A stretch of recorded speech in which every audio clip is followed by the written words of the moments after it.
I have not heard a lot of people talk about this, but it's something I felt so strongly when Saf and I had the ticket. And it's that piece of feeling so safe on stage, like musically safe.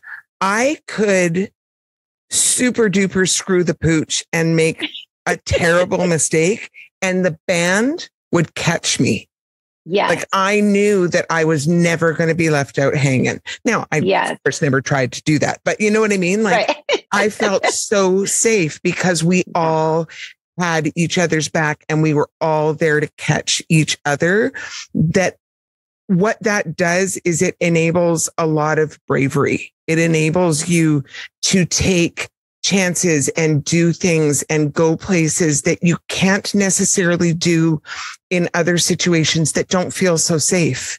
Because what if you have to stop a song in the middle, right? Because that's really everybody's worst fear. And right. And it doesn't happen when you're with a band that it feels so safe, because they are never going to let that happen. Welcome to the Vocal Lab. I'm Sarah Ramsey, and this show aims to pull back the curtain on the entertainment industry, where veterans give up-and-coming artists some of the information they wish they'd had when they were just starting out. Sort of a music industry primer, if you will. Thanks for joining us on the Vocal Lab. This is actually part 2 of our interview. So if you haven't caught part 1 yet, head back to the episode right before this one and get all caught up, and then join us back here. We'll see you soon.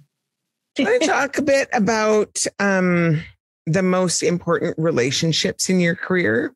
And here, this is a question I tend to ask all my guests, and it's less about specific names, although you can talk about it in whatever terms you would like to, but it's more about like who have been the important roles as you have developed through your career that have been invaluable to you. Right. I mean, I think the first one would be my dad, just because if it wasn't for him being involved in music, I may not have found it at such an early age as I did. Right. So that's definitely, he put me on a trajectory that I may not have gone on. I mean, I think I would find my passion for music at some point, but so that definitely him. And then, certain artists, certain like Heart, Anne and Nancy Wilson, Bonnie Raitt, Aretha Franklin, Stevie Wonder. I mean, that sort of, for me, just loving their music and their talent and what they've brought to, the musical arena has still today, I still love, those songs and their musicality and their voices. And, if I'm having a terrible day, I'll just, crank up some Stevie Wonder and everything's better, everything is better. So, and I have that's just a small fraction of artists that I love. I mean, James Taylor and Crosby, Stills and Nash, like losing David Crosby this past week has just been like, he was 81. He had a full, rich, wonderful life. Yeah. But the music he left behind, I mean, like just so incredible. And Bill Henderson, someone who, who we are like lucky to call friends, and Saffron, like who are, really, really close with, like his contribution, to Canadian music and his songwriting. And, it's just, I just feel so grateful to have those influences in my life. And they still provide me with so much joy. And like I said, if I'm having a bad day, you just crank up those tunes and everything's better. Right.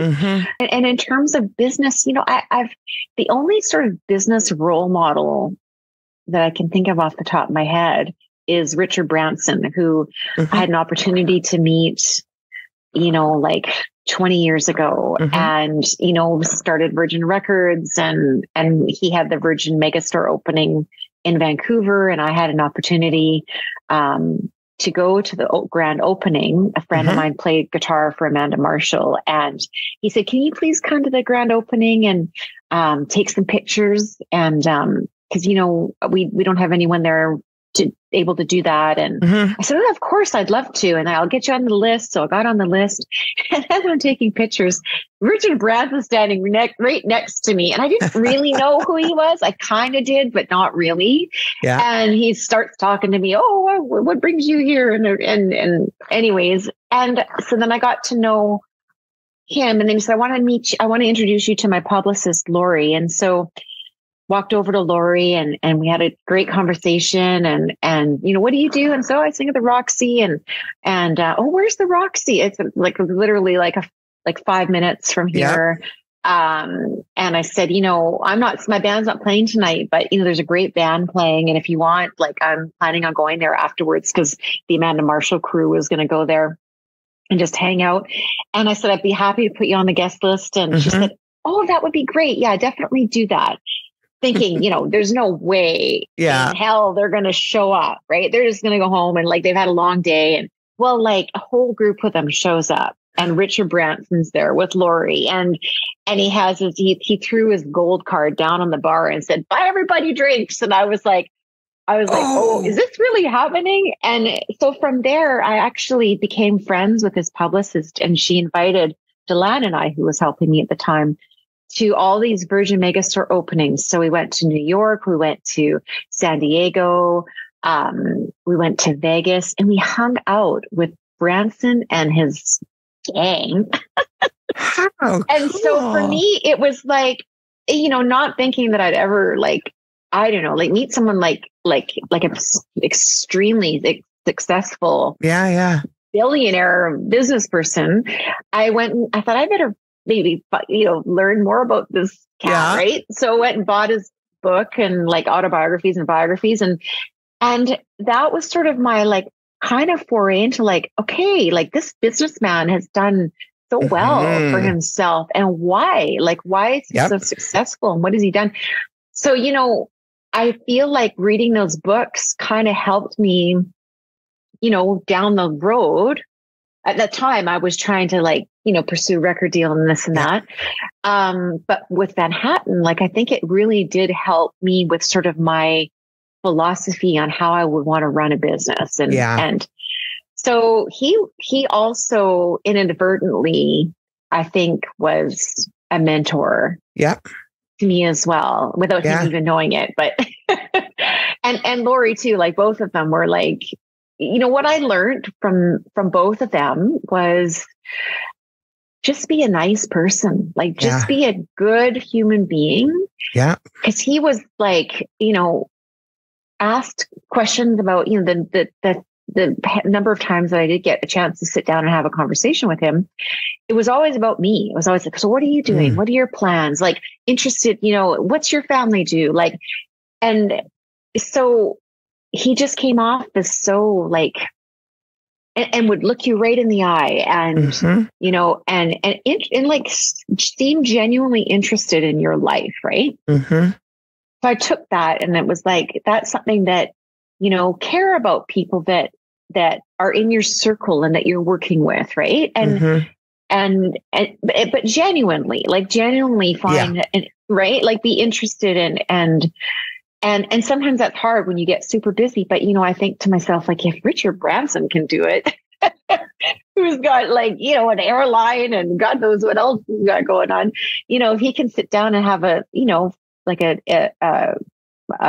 heartfelt, deep conversation, 10-minute conversation with somebody, that's what I took away from my experience with him and reading his books. So springboarding off of that, what do you think creates a career with longevity? I think just having passion for what you're doing. If I didn't love music as much as I did, Kayla, for instance, she loves to dance. She's, and I think that will be something that will be a thread, regardless of what she ends up doing for a career, that will be a thread that she'll have for the rest of her life, right? Whether that be when she has kids and she's involved with their dance school, or maybe even doing, choreography or being a dance instructor or what have you, and Cam's situation, my husband, is sport. He loves all kinds of sport, has ever since he was a kid, loves hockey, loves golf, loves race car driving. I mean, anything, tennis, anything to do with sports and just that athletic type of scope. He is all about it. So I think that's the key, is finding what is your passion, what makes you happy, like what puts a smile on your face. For Kayla, it's dancing. For Cam, it's even just watching a game. You know what I mean? Like on TV, it makes him happy, right? For me, it's music. Like I said, if I'm down, I just have to put on, one of my favorite songs, and it picks me up. So that's the key, is I think whatever it is that you love, if you can try and figure out a way to have a career around that, then that's where the longevity part comes in, is because, you'll always love that aspect of the business, whatever it is, whether you're, songwriter and you're slugging it out down in Nashville, like just getting doors slammed in your face constantly, right? It's the songwriting. It's putting, words down on a piece of paper and putting music to it that just, and you'll probably end up you may have some times where you'll stray away from it for a while if you have a family. Like for me, having a family made me, I was still singing with Strange Love here and there, but I did really take the first 5 years of Kayla's life and just put everything into her. Right. So, there will be, if you're looking at your life, like the full scope of your life, there will be times, right? Or sometimes people suffer an illness, and they have to get through that. Right. Or, or a loss of a loved one, or, so there will be things, if you look through the whole thing, that may take you away from your passion for a time. You probably and hopefully will come back to it, maybe in a fully different way than what but your passion, if that's something that you're passionate about, find a way to get back to it, once you've gone through whatever that, hardship is in your life, or or something that takes up your energy where you can't, because the one thing I have discovered too is, like, following in a musical path, it's like you have to be selfish, right? To really, and I haven't done a record, so I did like 4 records before Kayla was born, and the last one was like, I finished 2007, and I did promote it 2008. And I think I did like a single in 2010, but I just didn't have the time or the desire really to, cause it takes a lot of like time and selfishness almost to pursue and do it while you're young, and then when you're ready to, and no regrets. I mean, Kayla's like, I love every second, right? Like with your kids, like every second that you got to see them walk and talk and, and whatever it is that they do when they're growing up, there's no regrets there, but if you look at the full scope, I think to have that longevity, you just look at other angles, once you right? Throughout your life. I look at Dal Richards, and, Dr. Strangelove always jokes, we're going to be the Dal Richards of cover bands, right? We're going to be playing into our 80s, right? Little nip here, little tuck there. And we'll be, I would, at this point, after like we've been together 30 years now, I would not be surprised if we make it to 50 years, of playing together. So, and come on, 30 years for a cover band. That's like, right. That is not to be discounted. That is not the norm, right? It is not the norm. Not at all. It is really not. So let's talk about that. You worked as the house band at the Roxy for a number of years. I had Craig Northey on the show recently, and as you know, the Odds worked there. Their alter ego, Dawn Patrol, during your tenure there. Do you want to talk a little bit about the experience of having a house gig? How did that affect your life? I think having a house gig is why Dr. Strangelove is still together, because you're spending, we were there 4 nights a week.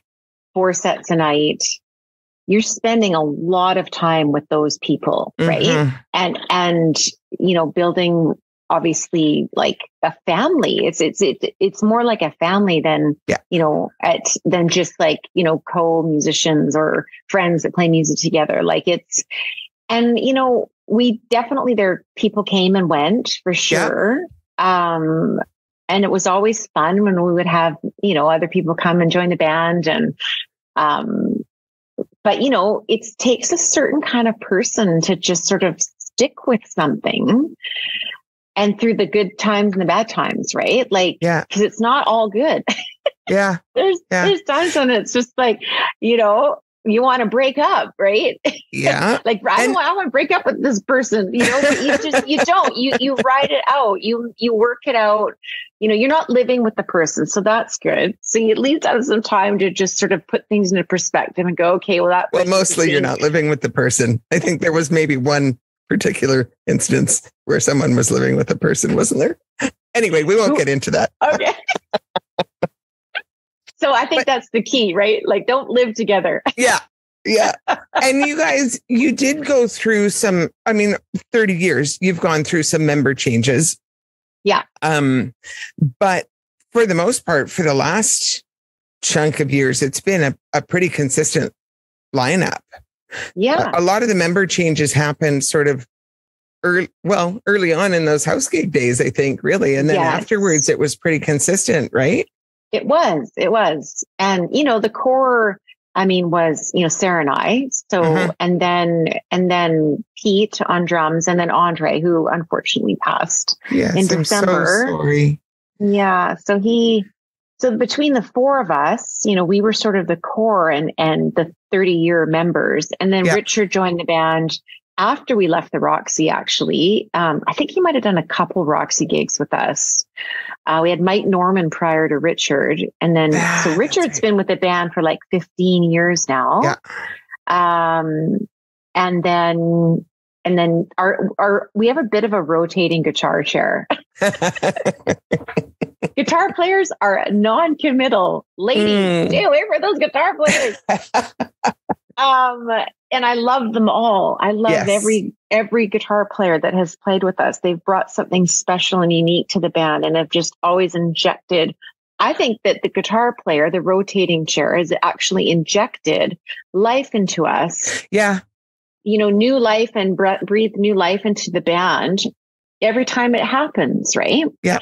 And so there's no hard feelings at all. Like when they've had to move on or wanted to, follow their muse and like Zach, for instance, was with the band for a couple of years, but, he wanted to, play hard rock. And so, he found his way to Vegas and had like a residency with a hard rock band playing AC/DC and Kiss and then got to meet all his, they would come into the club and he get to play with, Ace Frehley and then ended up going on the road with Ace Frehley. So for him, I'm so glad he did that, because he would probably not have had those opportunities with Dr. Strangelove, right? So for him, he knew he had to follow his gut and his heart. Yeah. And so definitely no regrets with our multitude of guitar players. And is it Johnny Roper? John Roper still with you right now? John is still with us. He's actually leaving the band though. John used to play with us. Yeah, he again, following his muse, he wants to, and hopefully this is okay that I'm actually announcing this, because I don't know, maybe he might not want me to announce it officially, but maybe by the time this is out, we'll know what's happening there, and will have mentioned it. But he's involved with a place called the School of Rock, which is a new Vancouver school where kids can go and learn basically how to be in a rock band, which I think is brilliant. Like, I think it's so cool. I've been following them on social media, and I think it's such a cool concept. It's so cool. And they've only been open for a few months, and they've already got a ton of students that have signed up, and Jean's so passionate about it, and he's basically involved with, like musical directing and of course teaching guitar and teaching bass, and so it's a passion of his that I think he, really wants to spend more time on, and we think that's awesome. Like I think it's so great that there's something like that. So so we're on the lookout. Yeah. for the next wonderful guitar player to inject a whole new life into the band once again. And where should people send their demos, Kelly? That's right. Just send it on over. You know where to find us. DrStrangelove.com. There you go.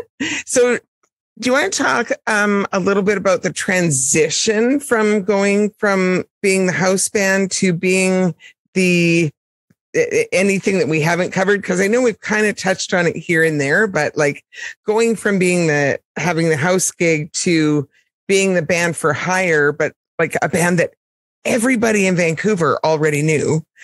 And then also you guys as a band do work with some big corporate clients and stuff. So do you want to talk all about that transition? Yeah. So again, I was bugging everybody, a few years prior to us leaving.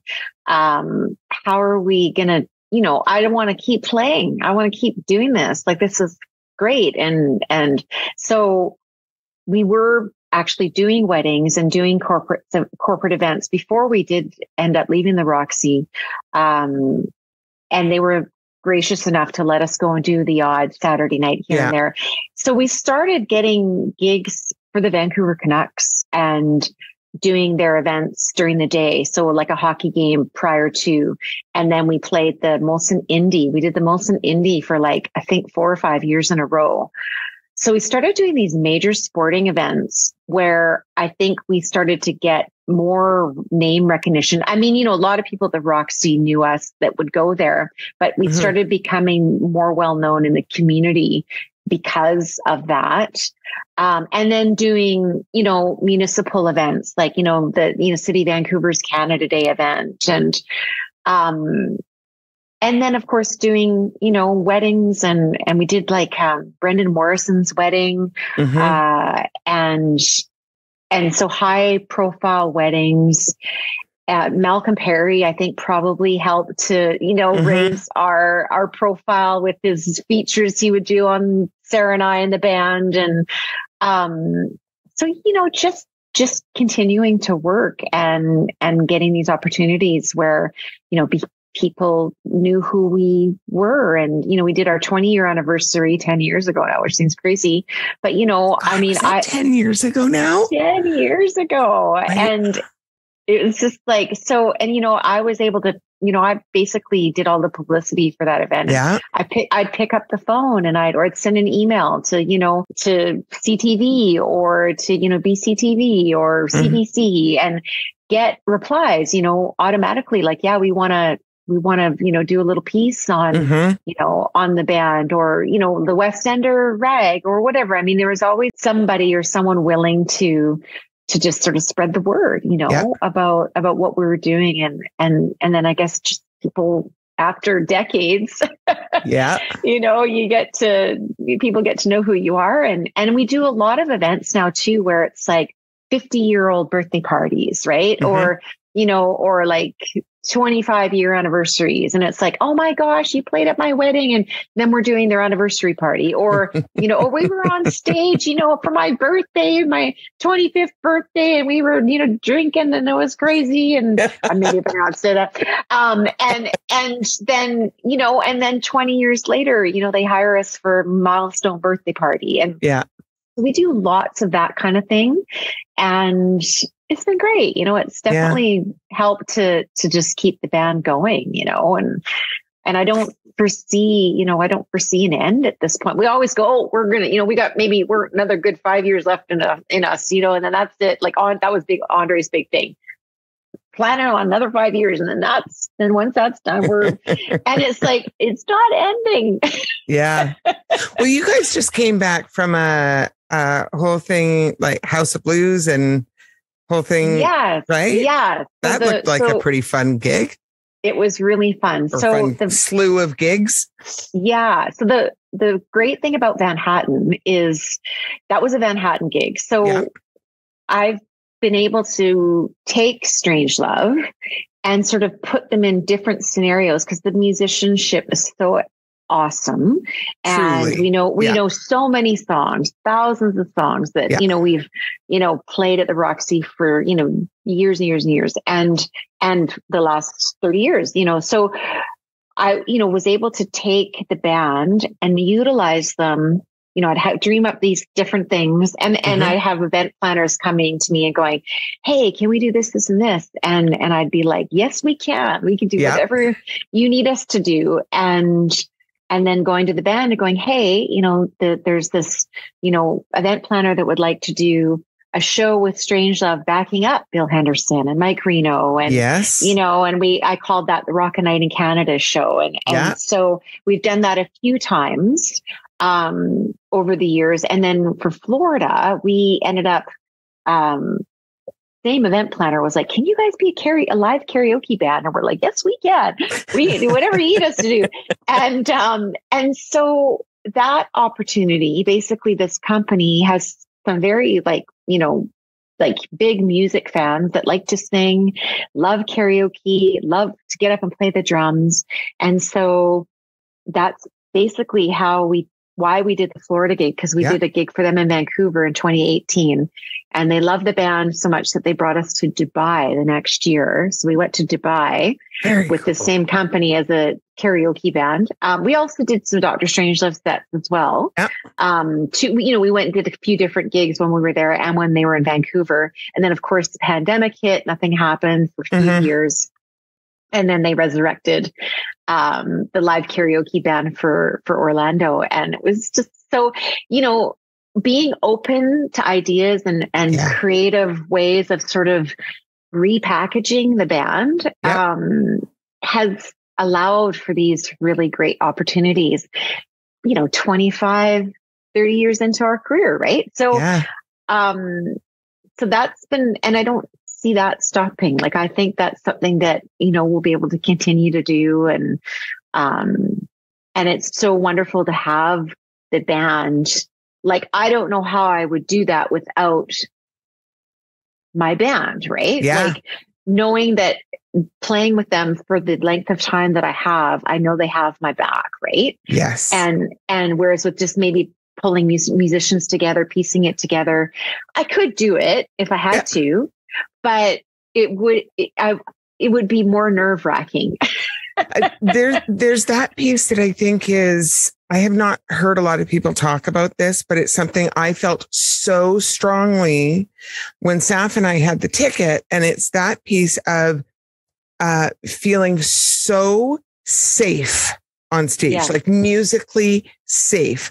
I could super duper screw the pooch and make a terrible mistake, and the band would catch me. Yeah. Like, I knew that I was never going to be left out hanging. Now, I of course never tried to do that, but you know what I mean? Like, I felt so safe because we all had each other's back and we were all there to catch each other. That what that does is it enables a lot of bravery. It enables you to take chances and do things and go places that you can't necessarily do in other situations that don't feel so safe. Because what if you have to stop a song in the middle, right? Because that's really everybody's worst fear. And right. And it doesn't happen when you're with a band that it feels so safe, because they are never going to let that happen. No, they're just going to forge ahead. And there's always going to be hiccups. There always is. Even after 30 years of playing, people are still like making mistakes here and there. Of course. But how to just you just ride through it, and that, nobody in the audience usually notices, right? Exactly. And the odd person that picks it up might find it slightly charming or funny or whatever, right? Yeah. So, so it's been really great. Like that, like Dr. Strangelove has been a big part of the VanHattan productions that I've put together. And I always try to include them, with anything that comes across my plate that would, where I could incorporate them into the production somehow. Right. Yeah. Well, I think that gives you such a great ability to combine, like they just feed off each other, right? Ability to answer the call for event planners and things like that. Yes, we can put that show together because you have a band that can answer that call. It allows you to step up to these bigger productions that you might not be able to put just any old band into. It just widens the scope of what you can do. It does. And, it helps to keep the band rolling. You know what I mean? Like, totally. it's like, we get to go, like, it was such a fun experience going to Florida a couple of weeks ago. Like we had a ball, like, it's like a family band road trip, which we don't do a lot of because we're local. Right. Mm-hmm. So being able to travel and, with like, we're all best friends and so there's a comfort level there that is just so nice as well. Right. Mm-hmm. I think it's been a really fun, we've been doing these events probably like these types of productions. Well, from the beginning, really, of VanHattan. Mm-hmm. So 10 years ago, the first year we had a YPO event, and that's where we did the Rock and Night in Canada show. And it just kind of, first of all, it was like, it made me realize, hey, I can do this. Like I've got the organizational skills and the chutzpah to have the balls to pull it off. Right. Yeah. Which I wasn't sure if I could, and without it like completely going sideways. But I think I was a showrunner for you on that show. You were. I mean, it was so stressful. Oh my gosh. It was a great production.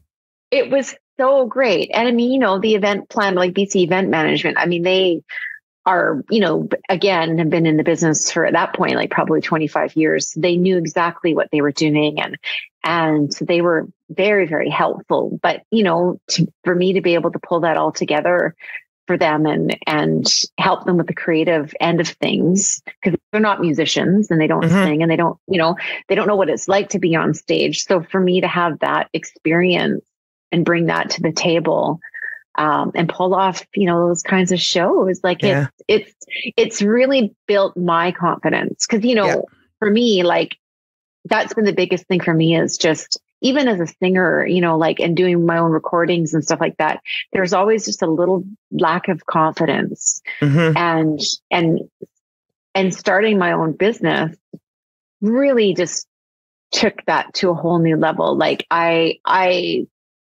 feel like I can take on anything, what I mean? Like at this stage of the game in my life, I feel like, if you needed me to do something like throw a big event in Wembley, I could, no problem. I'll make that happen. Right.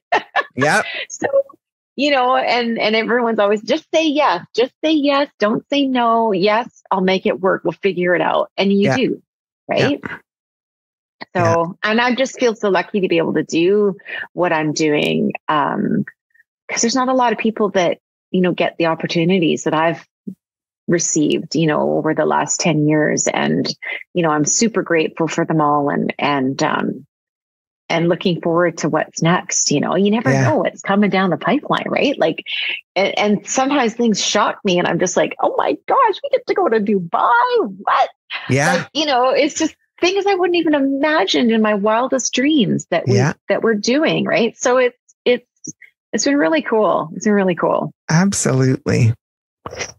Well, I want to thank you so much for joining me today, Kelly. This has been awesome. This has been such a fun conversation. And thank you too.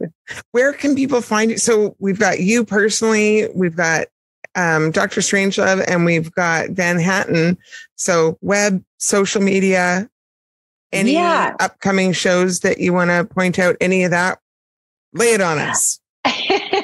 Well, VanHattanEnt.com is where you can find, all these and the other thing I just want to quickly point out before we wrap things up the talent that is in Vancouver right now is absolutely incredible. I mean, these like 20 something musicians and singers and dancers and performers, like I can't even explain how in awe I am of the talent that is coming up through the ranks. And I'm so excited to be able to help them take them to that next level, because it's and make a bit of a living doing their passion and following their dreams. And it's just, it's incredible. So you can find all of the, amazing entertainment that I work with on VanHattanEnt.com. Dr. Strangelove is DrStrangeloveBand.com. So we usually have our schedule up there for future events. And then I have kellybrock.com. I haven't updated that site for quite some time, but all of my CDs are on there, the 4 CDs. So you can purchase them on my website. And then there's just some videos. Like I had a really great opportunity to sing with Huey Lewis, like 10 plus years ago at the Peony. And so there's a video of that, which was thrilling. And you did Cruising together, right? We sang Cruising together. I did the Gwyneth Paltrow part. So that was super fun. And I've actually done that a few times with him, although he's not singing right now because he's hurt his, I don't know, there's something to do with ears, voice, I don't know. Oh. So he's kind of semi-retired, I think, at the moment until he can figure out what's wrong. Yeah. But so that's where, and then if you go to the website, our social media is linked. We've got social media links on all the website pages. So and I will throw them in the show notes too. Yeah, that would be great. Very active on Facebook, the old person's social media site. Kayla's like, I'm like, do you have a Facebook page, Kayla? Facebook? That's for old people. I know. My kids never go on.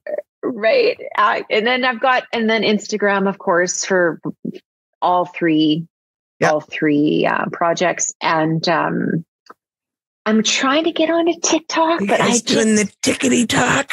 Strange's not doing TikTok. I've been trying to get on, like during the pandemic, I was recording a bunch of like songs in my basement. So I would hop onto, can't remember the name of the Smule app, and then just sing songs just to keep my voice in shape. Yeah. And thank goodness, because it's like, it's the muscle. You don't want to let that go. Yeah. I don't know. I'm having a hard time transitioning over to TikTok. I feel like they're going to shut it down anyways at some point. So why put all that content on? I know I'm trying to learn that platform too. And I feel very old. When I first started, because as a voice teacher, it's actually a great platform. So I'm trying to put some content up there.